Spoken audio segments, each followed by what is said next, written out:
The Philadelphia Eagles had the number 3 offense in the NFL last year, yet they only had 2 wide receivers go over 100 yards. It's not because Carson Wentz didn't have any weapons. It's because he actually had them this time. Balance and unpredictability. That is what made the Eagles' offense extremely difficult to defend. I mean, how can you defend an offense when you don't know where the ball is going on 3rd and 5? You could go to Zach Ertz. You could go Nelson Aguilar, crossing route over the middle. You go Jeffrey, back shoulder ball. Maybe he runs a quick slant. Got guys coming out of the backfield. You're going to have Mike Wallace this year. I mean, you want to talk about running a quick slant. He can run them. So many different options and players you can go to on 3rd down. The Eagles don't have a go-to guy because everybody is a go-to guy. So these wide receivers this year. Now, I think there's 4 guys that are definitely going to make the team. Jeffrey, Matt Collins. Want to see what kind of strides he takes forward this year. You're going to have Mike Wallace, obviously. He'll make the team. And the last guy is going to be Nelson Aguilar. So those are your 4. Now, the last 2 spots, I think one of the last 2 is either going to go to Marcus Wheaton or Shelton Gibson. So you'll have one of those downfield threats. Both guys are go route guys, basically what they do. So with that, if Shelton Gibson shows that he can take a step forward this summer, I think he makes the team over Wheaton. I always take potential over a veteran. So you're always going to take the younger guy. So if Shelton Gibson shows a little something, I think he makes the team over Marcus Wheaton. So that leaves one more spot open. You got guys like, Bryce Treggs. But the guy that I like is Greg Ward. Greg Ward showed me something last year, especially for a guy that played quarterback at Houston. He played quarterback at college, and he showed that he could transition to a wide receiver last preseason, quick in and out of his breaks. He's still learning how to run routes, but the quickness that he has already, it's something that intrigues me, and I'd like to see him make the team. I think he will be the last and final guy. So I will say, if I had to guess, I think Wheaton makes the team because, you know what? Scratch that. I don't like Wheaton either. Gibson. I don't like Gibson either, but, okay. I guess he makes the team. So Gibson makes it, and then you got Greg Ward. So those will be your 6 guys. Maybe Treg sneaks on and you kick Gibson off. We'll see about Marcus Wheaton. I know Philly 500 and we've talked about him. I know he's a lot bigger on Wheaton than I am. So we'll see if he makes the team or not. That's something that we were kind of joking about during the offseason. But let's get into the receivers themselves. So those are kind of the camp battles. And let's kind of talk about Alshon Jeffrey and some of these other guys and talk about, what they did last year. So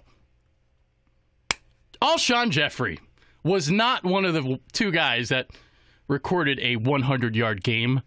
And he actually got called out by a writer. I forget who the writer's name is, but on Twitter, he was downplaying Jeffrey's accomplishments recently, basically saying, well, he hasn't had a 100-yard game in like 20 games or whatever. All right, let me just explain this real quickly. The Eagles are Super Bowl champions, not fantasy football champions. There's a big difference there. Huge. 100-yard games. Do they really mean anything to me? Considering they only had 2 guys go over 100 last year, and they won the Super Bowl. What him not going 100 yards tells me is 2 things. 1, the ball is getting distributed, and 2, which we did see, was a lack of cohesion between he and Wentz on the back shoulder ball, because Alshon Jeffrey is used to making 50-50 balls into 80-20 balls. But last year, they were basically 50-50 balls. Not only because of what we found out after the season, he played through a torn rotator cuff. So not only was he fighting the pain of that, he and Wentz were still trying to find that cohesion with each other. So those first 7 games, he only had 354 yards and 2 touchdowns. And after that, that's when he started making progression and getting those snags in traffic, because that's what he does. He times his leap perfectly, strong hands at the catch point, tough, strong hands in traffic. That's Alshon Jeffrey in a nutshell. He flipped the switch over the final 9 games, 435 yards, 7 touchdowns, and in the postseason, that's when he really took off. 18.2 yards of reception, 3 touchdowns, 219 yards, and Nick Foles did actually a much better job with the ball placement on the back shoulder than Wentz did. And you could see, obviously, with the production, it went up in the playoffs. So in some ways, Nick Foles did a better job of getting the ball out to Jeffrey than Carson Wentz did. All right.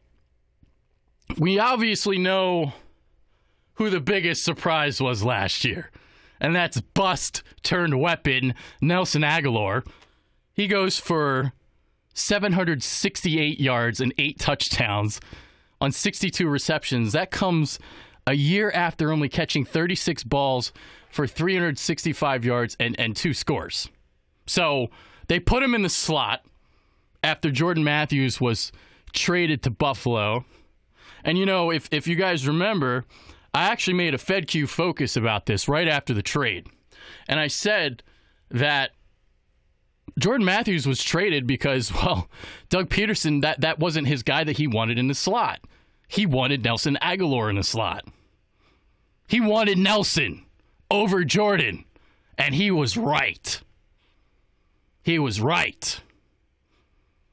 So, Nelson Agholor was a first-round pick. So, with a first-round pick, you kind of want to play him outside because you're not going to draft a first-round guy and play him in the slot. So, along the outside, Nelson Agholor struggled with the press, struggled with bracket coverage because he didn't really have good awareness playing on the outside. But from the slot, he's able to use that quickness and agility to break free from those inside defenders. You run him on a crossing route, and he can outrun the angle of the defender. He's got that speed. He's got that quickness. And that's why he was so effective last year. So you just get him the ball and let him make some moves in space. And that's when he was at his best at USC. All right, let's get into some of the other guys. So you got your replacement for Torrey Smith now, and that's Mike Wallace. Wallace is, I think, a better receiver than Torrey Smith. So he's like Smith in the sense that he uses his athleticism and straight line speed to get open. But the other thing about Wallace, too, is he can really run a quick slant. It's actually one of his better run routes. You think that Wallace is like strictly a speed guy, but he's really not. And he had a career rejuvenation in Baltimore because you got a guy in Joe Flacco that could actually get him the ball. Because, if you got a speed guy that's going deep, you got to be able to get it to him, and, Joe Flacco can. So we'll see what Wallace can do now in Philadelphia. Now, with that being said, it is taking snaps away from Mack Hollins, and I'm very intrigued by Mack Hollins. You're talking about a 6'4" guy, 220, long strider, sneaky, good long speed. He's the kind of guy that once he really gets going, like if he's 15 to 20 yards into that go route and that cornerback is step for step for him, I know that Mack Hollins is going to get a step for him later on because those strides, they catch up. They catch up really quickly. And Mack Hollins, I'm curious to see what kind of leaps he takes forward because he started stealing the snaps from Smith as the year went along. I do think he needs to perfect his route running a little bit more. I think he's a little stiff coming out of his breaks, but I like the physicality that he has after the catch. The stiff arms, we saw that in the preseason.